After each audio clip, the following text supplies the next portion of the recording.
ბერლინის კედელს პირველად რომ შეხედავ, შეიძლება იმედგაცრუებულიც კი დარჩე. ისტორიის წიგნებში ის უფრო დიდია, ფილმებში უფრო საშიში, მეხსიერებაში უფრო მასიური. სინამდვილეში კი დღეს მისგან მხოლოდ ფრაგმენტებია დარჩენილი.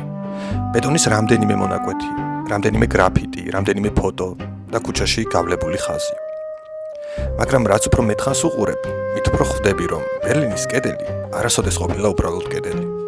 ის ერთი დიდი ტყუილისგან აშენებული კედელი იყო. 1961 წელს, როდესაც აღმოსავლეთ გერმანიის ხელისუფლებამ ქალაქის გაყოფა გადაწყვიტა, კედელს ოფიციალურად ანტიფაშისტურ დამცავ ზღუდეს უწოდებდა. გერმანიის დემოკრატიული რესპუბლიკის პროპაგანდის მიხედვით, ის მშვიდობას, სოციალიზმსა და ქვეყნის უსაფრთხოებას იცავდა.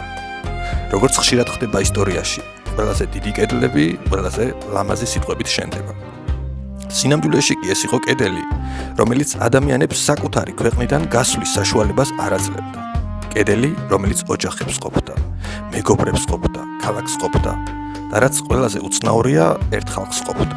ორი სახელმწიფო არსებობდა, ორი პოლიტიკური სისტემა, ორი განსხვავებული რეალობა.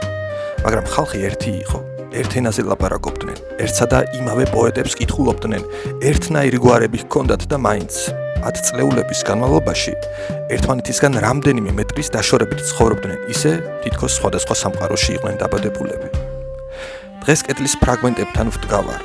ჩემს გვერდით ადამიანები ჩვეულებრივად დადიან. ვიღაც ველოსიპედით გადადის, ვიღაც ბავშვს ასეირნებს, ვიღაც სამსახურში მიიჩქარის. მანქანები მოძრაობენ. ტურისტები ფოტოებს იღებენ და ამ ყველაფერს რომ უყურებ, ძნელია წარმოიდგინო, რომ ოდესღაც სწორედ აქ მთავრდებოდა თავისუფლება.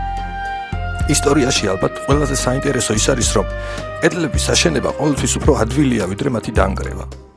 ბეტონის დანგრევა შეიძლება რამდენიმე დღეში, უნდობლობის დანგრევა 10 წლეულებს მოითხოვს. 1989 წელს კედელი დაინგრა. ადამიანები ერთმანეთს ეხუტებოდნენ, ცეკვავდნენ, ტიროდნენ, მთელ მსოფლიოში ზეიმობდნენ, მაგრამ იმ ღამით მხოლოდ ბეტონი დაინგრა.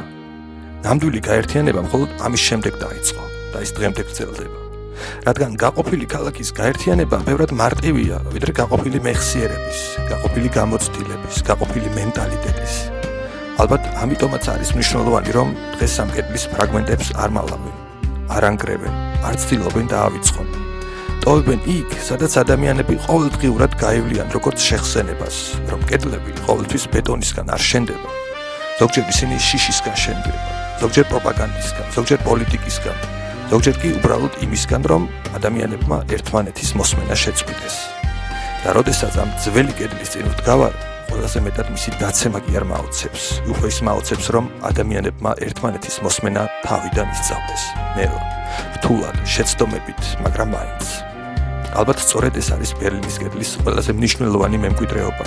არა ის, რომ კედელი დაინგრა, არამედ ის, რომ ის ადგილას შეხვედრის სივრცე გაჩნდა.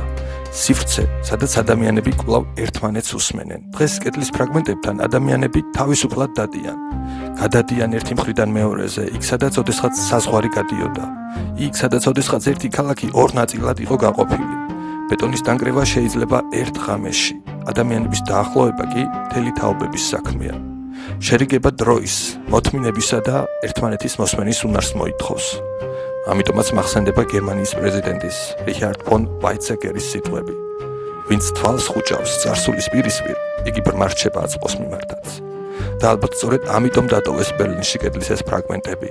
არა იმისთვის, რომ გაყოფა ახსოვდეთ, არამედ იმისთვის, რომ შერიგება არ დაავიწყდეთ.